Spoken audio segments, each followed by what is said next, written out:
तीनोटी जिनस महाराष्ट्र रे कांग्रेस कहला जे 57% पोल होता फाइनाल पोल बेलू 66% हो गला संभव किभली भाव में है जहाँ जो कथा एवं आम उल्लेख करुचु ये ओडिशा रे द्वितीय कथाटी है हरियाणा केस रे मध्य आपण माने उल्लेख कले से भली भाव में 13टी कन्स्टिट्युएंसी रही जो 13टी असेंबली कन्स्टिट्युएंसी वोट एपट सेपट है ता परवर्ती समय आज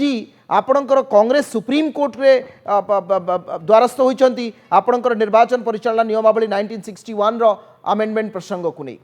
वर्तमान मु प्रजनबू स्पष्ट भाव में गोटे कथा जानापी चाहूँगी आम टेक्नोलोजिकली बहुत आडभांस हेले ईवीएम रो व्यवहार कले आज निर्वाचन को आम स्वच्छ अबाध निरपेक्ष कही पारुछंती कि जदि नुहे कहीं प्रथम कथा होची स्वच्छ निरपेक्ष अबाध निर्वाचन होवाई से स्वतंत्र भाव में निर्वाचन कमिशन करा जाइथिला किंतु एबे निर्वाचन कमिशन सरकारी दल विशेष करिक भारतीय जनता पार्टी हाथ बारसी साजिची जदि बाड़ फसल खाइब आपण किछि करि परिबे नाही जो निर्वाचन commission is a constitutional body and the chief election commissioner is a constitutional or the election commission being a multi member एवं एमानंकर दायित्व होची भारत वर्षर निर्वाचन को निरपेक्ष करबा गणतंत्र को सशक्त करबा किंतु आज देखा जाउची आपण हरियाणा कथा कहले 13टी सीट रे गड़बड़ होईची खाली सेतिकी नुहे गोटे पंजाब हरियाणा हाईकोर्ट रे जण वकील मात्र किछिटी बूथ रे तांकर वोट को लेकिन जो संदेह है हाईकोर्ट को गले समस्त तथ्य प्रमाण रखिले हाईकोर्ट तांको दरखास्त पर संतुष्ट होई ऑर्डर देले आपण जहाँ दरखास्तकारी मागुची ताकू दियंतु कौन मागिले ना फॉर्म सी पार्ट 1 पार्ट 2 दियंतु आपण वीडियोग्राफी जो करछन्ती ताकू दियंतु आपणकर ईवीएम रे केते वोट काउंटिंग हैला वीवीपैट रे केते बाहरिला याकू ही प्रोड्यूस करंतु तुरंत निर्वाचन कमिशन भारत वर्षर आईन मंत्री पाखक गले आईन मंत्रालय को जाइए आपणकर निर्वाचन धारा 1961 सेक्शन 93 सब क्लॉज 2 एवं sorry clause 2 sub clause A को चेंज करदेले कौन है ना एबे कौन से प्रकार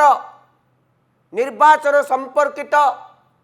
जते बेले कौन से कोर्ट कचेरी को जाउचंती कौन से प्रकार वीडियोग्राफी दिया जीव नाही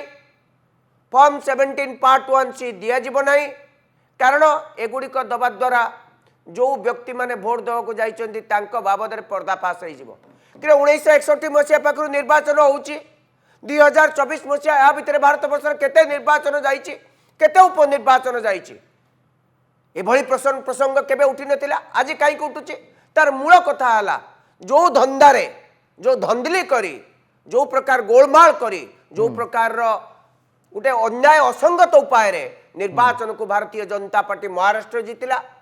हरियाणा रे जीतिला एवं साधारण निर्वाचन जीतिला ताहा बड़ा प्रसंग होइछि मु खाली आपण मान कहि दवा पई चाहे के सुप्रीम कोर्ट रे पड़िछि सुप्रीम कोर्ट ए बाबद त्वरित शुणाणी करिया परिवर्ते आज के 6 मास हला शुणाणी होनी एसोसिएशन फॉर डेमोक्रेटिक राइट्स एवं एडीआर कथा उठेला एडीआर कथा एवं ए जो आपणकर माने विभिन्न जो माने इलेक्शन वॉच ऑर्गेनाइजेशन माने समस्त जाई केस करिसंती जे भारत वर्षर साधारण निर्वाचन में 5 कोटी अधिक वोट गणति होइछि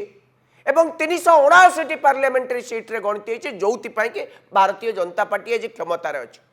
एको चैलेंज करिसंती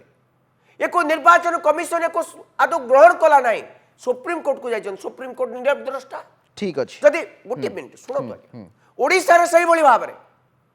जो कथा बिजु जनता दल आज कहउचंती ईवीएम कथा से कहउनांती से कहउचंती निर्वाचन प्रोसेस रे बळी होइछ आपण कोंतु इलेक्शन कमिशन गोटे प्रथम बुलेटिन दउची 5टा रु 5:30 भितर